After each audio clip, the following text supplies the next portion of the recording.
I know. Yeah. There we are. Whenever you're ready, Mayor. Yep. Okay, yeah, now it's a little crazy. All right, we'll call the council meeting to order. Please stand for the pledge of allegiance. Oh, no. Allegiance to the flag of the United States of America and to the republic for which it stands, one nation, under God, indivisible, with liberty and justice for all.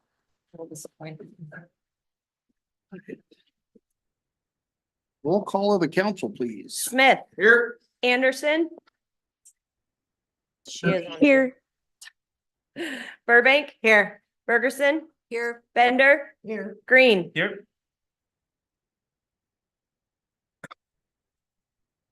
He's absent. Okay, you know that. right? Sorry. Okay. We'll entertain a motion to excuse Councilmember Arsano. I know he's working way out of town today, so. Motion to approve. Councilmember Orsano's absence. Second. All in favor? I. All opposed? Thank you, council. Agenda modifications. Do we have any modifications, deletions this evening? There is an amended agenda in front of everyone. Move to approve the agenda, the amended agenda, striking new business 1B. Second.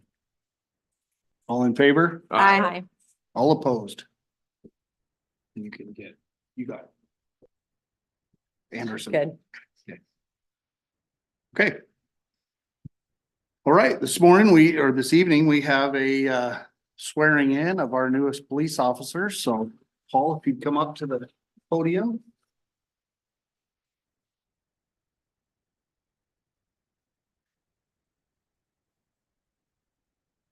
Good. All right. Smooth as possible. I'll start with I state your name and. I state your name, do solemnly swear I, Paul Johnson, do solemnly swear that I am a citizen of the United States and of the state of Washington, that I am a citizen of the United States and the state of Washington, that I will support the Constitution and laws of the United States, and that I will support the Constitution and laws of the United States, Constitution and laws of the state of Washington, the Constitution and laws of the state of Washington, and that I will abide by the mission and that I will abide by the mission, vision and values of the Buckley Police Department. vision, and values of the Buckley Police Department.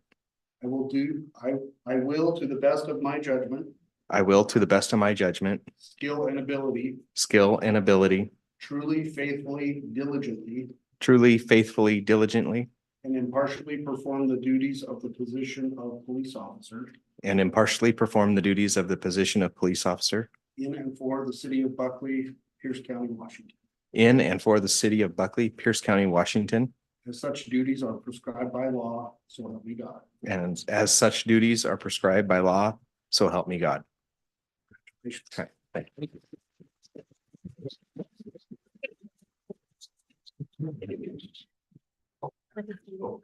Oh, yeah. Would you guys like to come up and have a picture in front of the and department? That's okay, you'll do that later.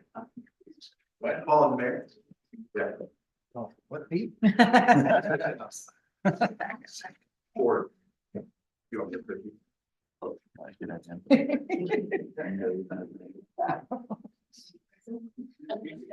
be all right with that. I'll be all right. Meeting with them, cover that.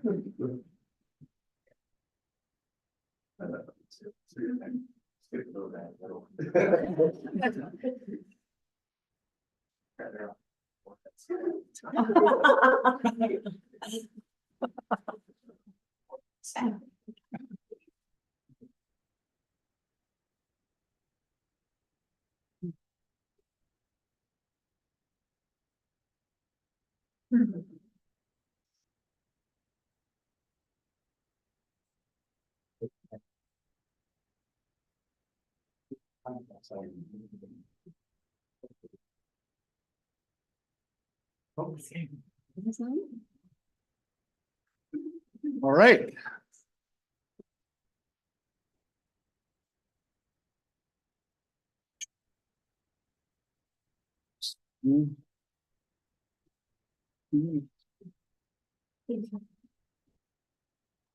Lodging tax before Yeah, public comment? yes. Okay, Appointments first. it's in order here. I should just follow the order. I try. I try. Lodging tax advisory appointments this evening also. I am recommending the following applicants to be appointed to the Lodging Tax Advisory Commission. Norma, everybody knows her usually as Jean Contreras. Denise, I'm sorry if I don't get these names pronounced very well. Denise Trevellis, Joe Singh, Carolyn Robertson Harding, and Councilmember Bergerson as the chair of the Lodging Tax Advisory Committee, which is brand new. It's not brand new to Buckley, but it's brand new that we're actually going to have a formed committee. Jean. Okay, and I'll ask for a motion and second for the appointments as presented. Comment first. Yeah, absolutely. As I recall, it has to be members that are receiving the tax, that are collecting the tax, and a member of the council. So of those collecting the tax, can you elaborate what? Where they Yes, come from, I can do that. thank you. Yes, Denise Trevellis has the La Sorel Inn and Joe Singh has the Buckley Inn. Perfect. Thank you. Any other questions, comments? Or? Okay. Motion to approve the appointments for the LTAC committee. Second. All in favor? Aye. Aye. Motion carries. All right, public comments. Let's see, I've got a couple here. And you can choose to speak at the beginning or at the end. And of course, you don't have to be signed up, but it helps. Megan, would you like to? Okay, please.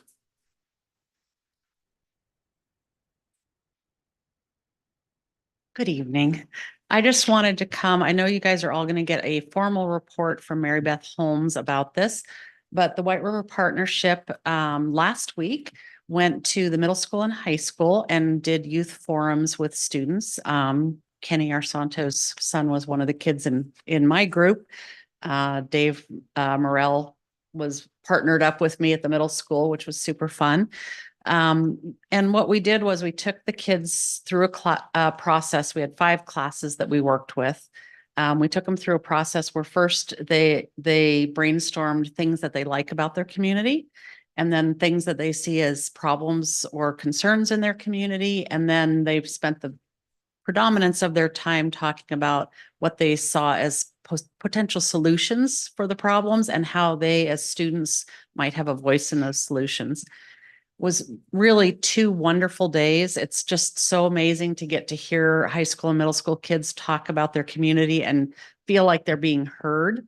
But what I really quickly wanted to give you guys some feedback on, because it was, I've done these before and it was a different voice that we heard this time. So, some different things that they talked about, but universally, when they talked about things that they liked, they talked about the fact that this is that we live in small towns. So thinking about White River School District, that's kids from South Prairie, Buckley, Wilkeston, Carbonado, Burnett, all small communities. And the kids value that. They talked about how they feel safe in the community, how they appreciate that when they're out and about in the community, people are kind and friendly to them. Really positive things. Another thing that they talked about, and this is one that's very different from pre-COVID, they talked about liking the downtown. So if you think about it, not that long ago, there were a whole lot of empty storefronts in our downtown. For the most part, those are filled. In particular, middle school kids love being able to walk from school and come downtown, go to the Scoop, go to the Anchor House and have kind of spaces where they can hang out and feel comfortable. So it was really positive. One of the things that super surprised me, out of 5 groups of kids that I was meeting with, every single group, when we got to things that they don't like, they talked about not wanting franchise or big box businesses in our community. And every one of the groups called out the McDonald's that's coming in and said, we do not want this. And the high school kids in particular, because it was seniors, so their kids who are driving, talked about the concern of a business like McDonald's going in there in an area where there's already difficult traffic. And what was that going to look like? So it was interesting to hear that. Talked about the trash that we see out in and I know I walk my neighborhoods every weekend, and on Sunday mornings when there's not a lot of traffic, I bring a trash bag and I fill it every weekend. And I live out in Rainier Ranch sites above Burnett. So kids notice that. And the other thing that they talked about, every group that they had big concerns about, is the availability of vaping, cigarettes, marijuana, and just their concerns. I mean, some kids at the middle school who share a bus with high schoolers talked about the high school kids who sit in the back of the bus vaping, and that those fumes spread throughout the bus. So anyway, I know you guys are going to get a full report of everything. The partnership is working with the school district, and we are planning to have a community summit. That'll be probably in May. Don't have a firm date yet, but I would encourage you all to come if you could, because it's really great to get to sit down at a table with community members from all over and hear thoughts about the community, sometimes things that we don't see about our own community. And then even more powerful is to get to hear people talking about things that they see as solutions. So thank you very much. Thanks, Megan. Thank you. Jean? Would you like to speak? Say a few words. Sure, please.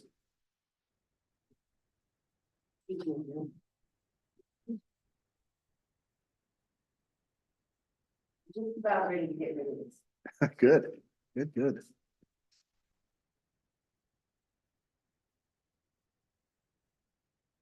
Do I have to introduce myself? Oh, just your name, and if you live in. My name is Jean Contreras, and I live at 2672 Moore Street in Enumclaw, but I lived here on Pipeline Road for many years.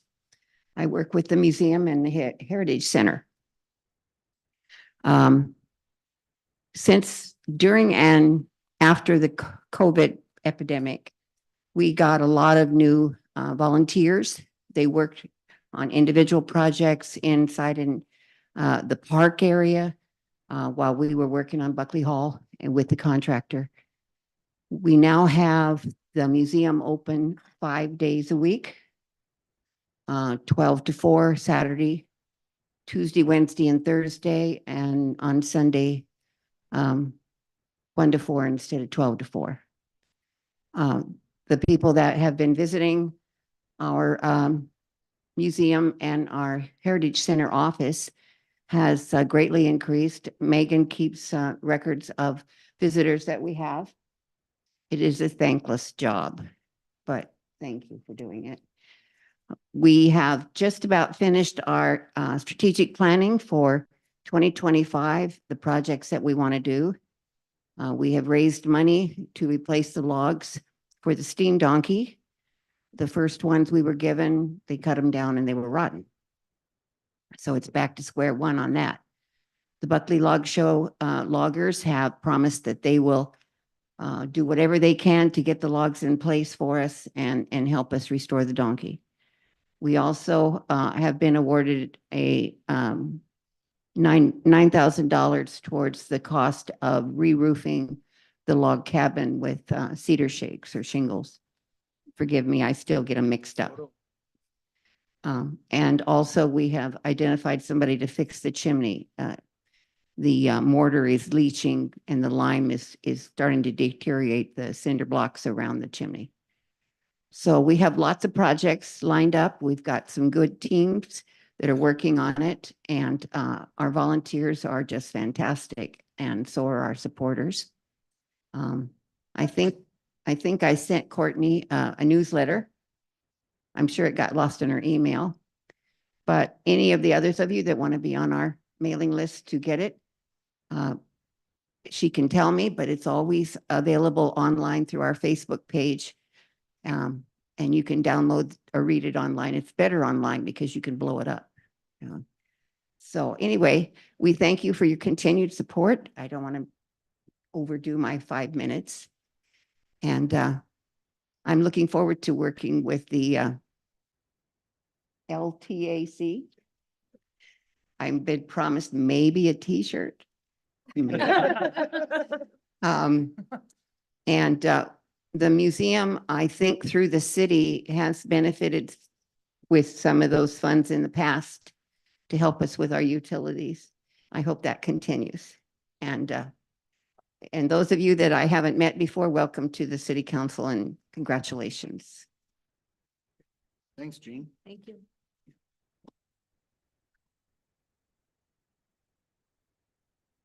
And that's all I have signed up to speak. Would anybody like to speak that isn't signed up? Slim this evening, okay? And there'll be another chance at the end of the council meeting. The only thing I have to report, well, a couple things, there's a ribbon cutting tomorrow. If anybody's in town and would like to attend, there's a ribbon cutting for the new Rainier Fresh, and I believe it's the same name, but new owners Country Market. and Country Market. At 10 a.m. tomorrow morning. And we're working on an update for the bridge. We're just trying to figure out where we're at with the King County and Pierce County and all that. So that'll be more to come. And with that, I'll get into council member comments and go to the order. Brandon. PCRC update. So PCRC met last Thursday. I was unable to go for unforeseen circumstances, but I did listen to the recording and wish I could have gone. There was a very vibrant discussion around UGAs. There were a handful of amendments that were up for votes. Two of them regarding Buckley. One would be the 410 proposal. The other one is like the standard kind of our map that we were looking at last time, where it goes down towards the school. So the recommendation on both those was a no from the GMCC. And we had discussed that we weren't in a position to pursue a EGA at this time because of the rules from Vision 2050 standing in our way. So hats off to Mayor Penner. He stuck it to him regarding Buckley and how we've been trying to get EGA for, however many years. And every time we try, we get shut down or something comes up, and, there's always an obstacle. So if you see the man, shake his hand. He stood up for us. One thing that came out of the conversation is that there is a potential route to EGA through what is like banking. Is that what it's called? And I don't quite fully grasp the concept yet, so we're going to dig into that. I spoke with the city administrator before the meeting, and we're going to talk about it and reach back out to the county and say, hey, what's the story with this banking thing? The good news is that most of the jurisdictions didn't feel like they were ready to vote on any of this stuff, given the information. They haven't been able to look at it and digest it, and there was concerns around, like, is this whole concept fair or not? So we tabled it for this month. It's going to come back on the agenda next month. So I propose maybe we revive the conversation at a minimum before next month and see where we're at, and if we want to, I don't know, raise hell next month at PCRC for some reason. Okay. The other topic that came up was about setting the work plan for the year. So if you have any ideas of things you'd like to see the PCRC discuss, please let me know. A couple of the ideas that are on the table now is like a small city meeting. So just topics that concern small cities. And then another really good winning idea is to have a legislator sit in the hot seat that we can grill about, hey, what's with all these crazy laws coming out of the state right now? And so see if anyone will volunteer for such an event. But if you have any ideas of things you want to see discuss the PCRC, please let me know before next month. I'm not sure. I think Gig Harbor might be a good resource. I think they did the banking. They did. Okay, Yeah. all right. So you guys are on that. Okay. All right. Thank you, Brandon. Any other council comments? Go to the order, and we've got Anderson, if you can hear us. She can. Okay. Ron. So my colleague, Councilmember Green, just talked about crazy laws coming out of Olympia. I would just like to state publicly on the record that House Bill 2030 coming out of the legislature, sponsored by Representative, I believe is Simmons, who did prison time for crimes and got herself elected, and that's fine. Now wants this bill 2030 would allow incarcerated people, convicted felons, etc., to be able to vote and sit on juries. And when she was asked if that would apply to Gary Ridgway, if anybody doesn't know who Gary Ridgway is, I can fill you in. Could he vote and sit on his jury? She said yes. That is the kind of crazy laws coming out of Olympia. Other thing, I guess I geeked out this last weekend a little bit, driving around town in my travels. Director Banks isn't here, but we have city signs that are and discombobulated, and it would be nice if we can get those standing straight up and representing the town. I mean, I realize that's low fruit on a big work scale, but maybe an hour a week or something. They're all over the place, leaning signs. And some of these have been there for a long, long time, because you can tell by the posts that they're on, or even some of them that are newer with the newer aluminum posts with the holes in them, or the same thing. That's it. Thank you. Okay. I know we have one that's up on going up to Elk Heights that got cooked when we had our sweeper incident, but yet another one that needs some attention. So thanks, Ron. Anybody else? Councilmember Anderson, of course, if you want to chime in. Okay. All right. Thank you, everybody. Consent agenda. The only item on the consent agenda tonight is approval of the minutes of the October 24th, 2023 City Council meeting. Move to approve the consent agenda. Second. All in favor? Aye. All opposed? Thank you, council. All right, into the regular agenda. The next item on the agenda is an ordinance for the Comcast franchise agreement. No motion or second is necessary. This is a first reading only, so I will just read the title of the ordinance. An ordinance of the City of Buckley, Pierce County, Washington, finding the proposed non-exclusive cable television franchise to Comcast Cable Communications Management, LLC, to be in the public interest, setting forth terms and conditions accompanying the granting of the franchise, providing for regulation of construction, operation, maintenance, and use of the system, prescribing remedies for the violation of the provisions of the franchise, and authorizing the mayor to enter into the franchise agreement. Thank you, Treva. All right, with that, we have staff reports. And does anybody, Chief, would you like to start? Yeah.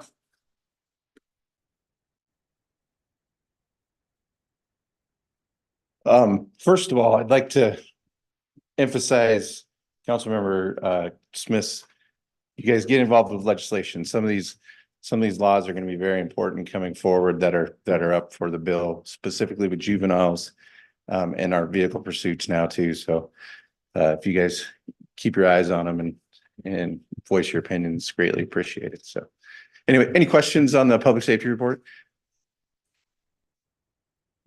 No, yeah. So I know it's statistics and for me, statistics, I need to have comparison, like what did from 22 to 23. So what I think I'm going to do moving forward is compare the last couple of years, because our stats are down compared to 22 from 23.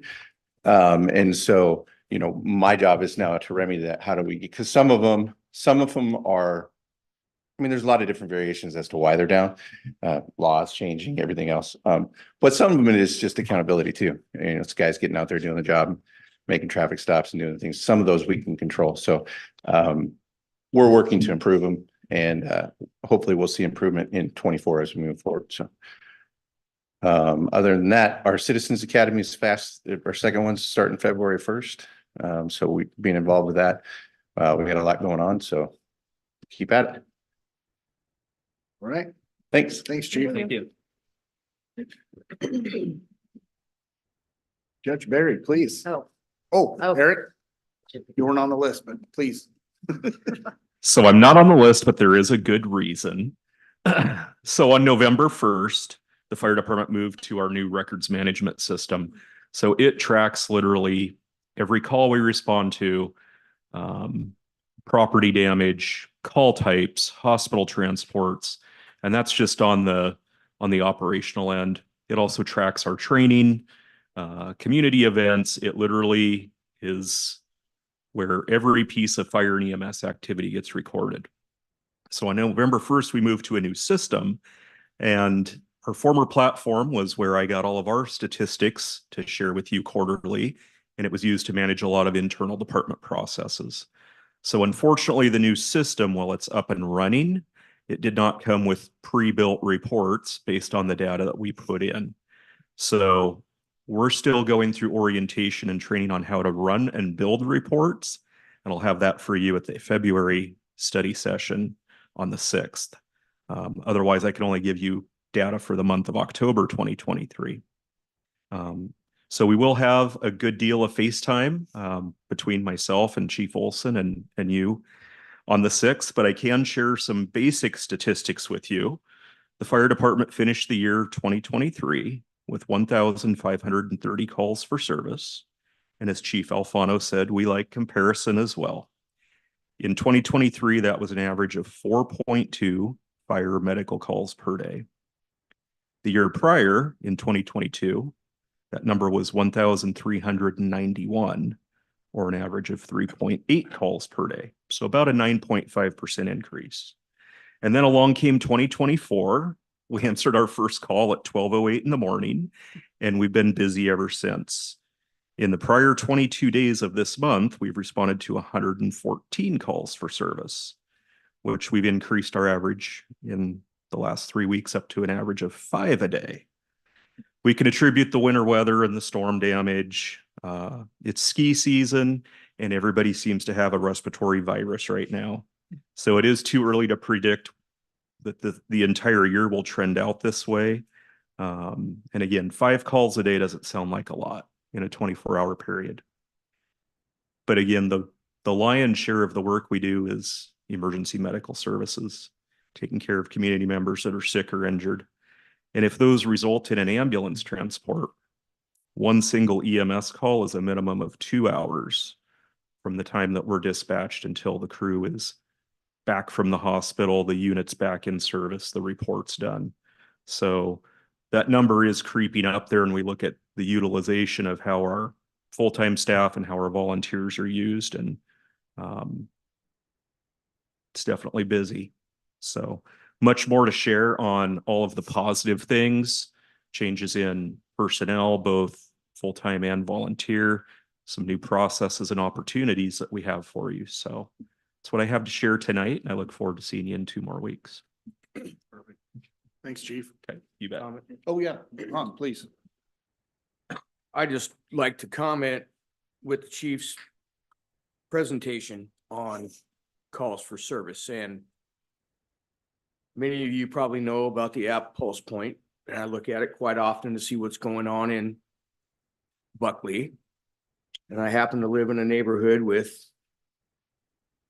some older folks.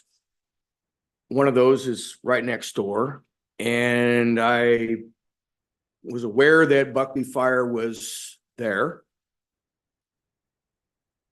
And I asked the chief, or maybe, I don't know if I asked Chief Scogan or if it was Chief Olson, what public service meant. And what it boiled down to on this call to my neighbor's house, public service. was to get somebody out of a bathtub they couldn't get out of. And this is what they do. We all giggle about the cat in the tree. Well, that's the same thing if you think about it. Public service.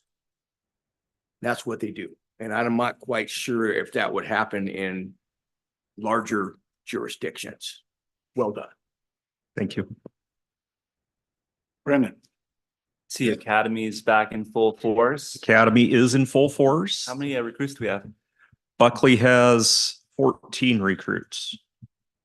And there are 9 others from other agencies. Awesome. Yeah.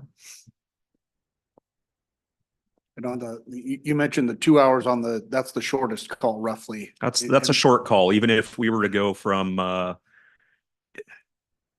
it's not what you would see on TV where our personnel just show up and throw somebody in the back of an ambulance and drive real fast to the hospital. Sometimes that's the case if we have somebody having a stroke or a heart attack in front of us, but more often than not, there's 10 to 15 minutes of assessment, interventions, medications that our personnel give. So, a reasonable on-scene time before we transport, 20 to 30 minutes. And then even if we're going across the river to St. Elizabeth, 10 to 15 minutes, and then a 20 to 40 minutes to hand the patient over to a physician or nurse, change out linens on the bed, do a report, come back. It's easily 2 hours just to a local hospital. And when we have to go downtown, meaning the valley or beyond, that's easily a 3-hour round trip. Not including going to Crystal. Correct. And tag on another hour and a half plus. Yeah. So perfect. Any other questions, comments for the chief? Okay. Okay. Thank you. Thank you, sir. Judge Barry.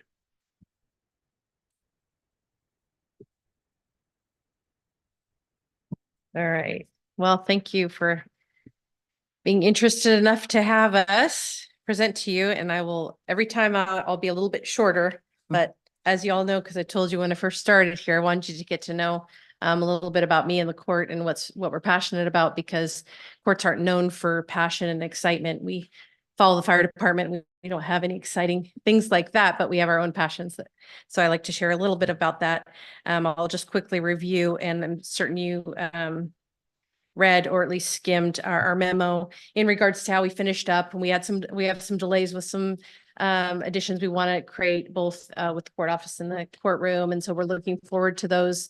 Very, very much looking forward, but things are back ordered. So our priority is really reviewing how cases flow through our courts and that they're efficient, they're heard timely, but also the time of day that they're heard, and the energy level of staff and how long the public is sitting and waiting. And if you've been to court and you sit for 2 or 3 hours in that environment, and depending on what your case is. So weighing all these things, because as was mentioned earlier, the value of the small town is that you have this opportunity to have wonderful service. And so we are really proud that we continue to evaluate how long people are waiting, and reworking and thinking and brainstorming how we can do it as efficiently as possible while still being effective and diligent with what we do here in the courtroom. We have talked about Blake, and we're continuing, and we finally have finished 25 cases. We are close to finishing another round that we had just this month, and we're calendaring another round. And you've heard about Blake and probably never want to hear that word again. We agree with you. But we're excited to get those done, and we're really ahead of the ball game compared to a lot of courts in that regard. So we're proud of that. And so I'm just going to close, and I promised I'd be brief, but some of the things that I'm most excited about looking forward, and not backwards to the Q4, but to Q1 and Q2, are community appearances. Looking forward to getting into the schools and being part of the Citizens Academy, because I really am passionate about educating the public. And with all that we know that happened both through COVID and contentious elections and things like that, we really want kids, especially, as well as their parents and grandparents and family members, to understand what it is to work in the government, whatever branch you're in. and the passion and community service that we do as these different branches of government. And so through the judicial branch, which again isn't that exciting, but I get pretty excited to talk to kids and talk about advocacy and talk about fairness and talk about choice making and those things that really are meaningful to them every day, because they make those choices in their classrooms and out at recess, and then they go home. And then as they get older, they've been talked to about these things, not just by their parents or their teachers, but by community members. And so we have a law day that they celebrate nationally, and this state has taken on a huge emphasis towards encouraging the judiciary to be involved at the local level. And so I've taken that seriously. And I will be in the schools on Law Day, which is May 1st, but I'm also seeking to get into as many schools this year, just putting it as a personal goal, just to get out as much as I can and start that, not just for this year, but start to have that be a habit so that the schools can expect to hear from that small town judge, right? And know what they do and understand and maybe aspire, right? So that we can just teach those kids all about all the options they have and aspiring. So that's what I wanted to end on, unless you have some questions. Questions for the judge? Anybody? Okay. Okay, Well, thank you so much for Yeah, having me. thank you. Appreciate it.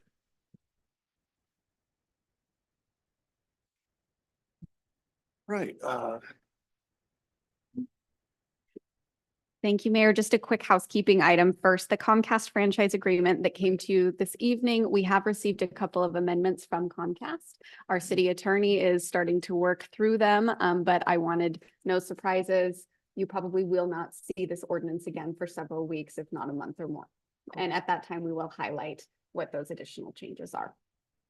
The other item that was removed from the agenda this evening was the establishing the 0.1% sales and use tax. We are postponing that to the February 13th council meeting. And at that time, we will be holding a public hearing for that ordinance. And you will have the option to take action that evening as well, should you choose to do so. Just quick updates. This morning, Director Banks, myself, and Don Miller met with representatives from WashDOT. They continue to be very supportive of our efforts for the realignment of 410.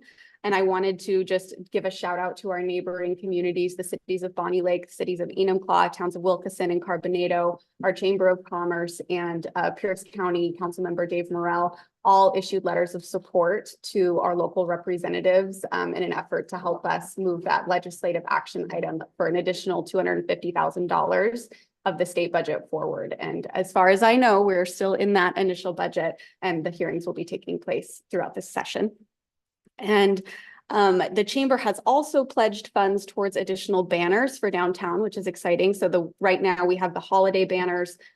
Ideally, if you look at some of our neighboring communities, those banners are seasonal, or there's just a standard banner that's out for most of the year and then replaced by holiday banners. So thank you to the chamber for allocating some funds. We'll be working with them on the design, and then we'll definitely bring that back for council.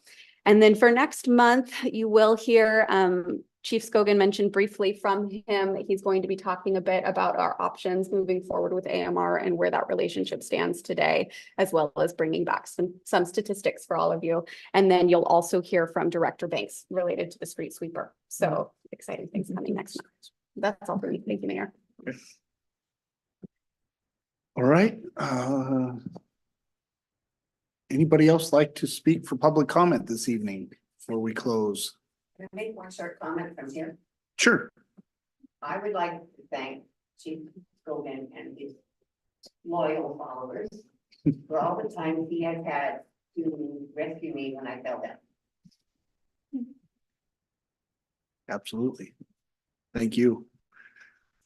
Job well done as usual. All right. Phil, do you have anything since you made the trip? Just. Yeah, that's right. I played video games. No.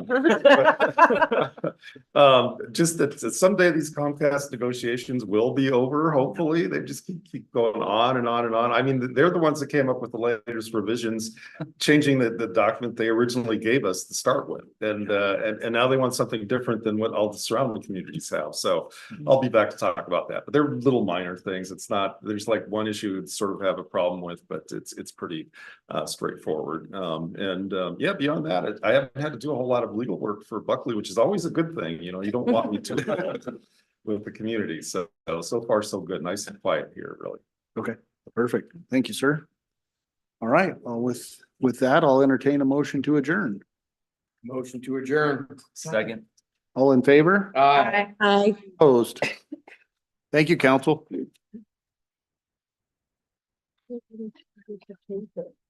Oh, they sent out agenda and they have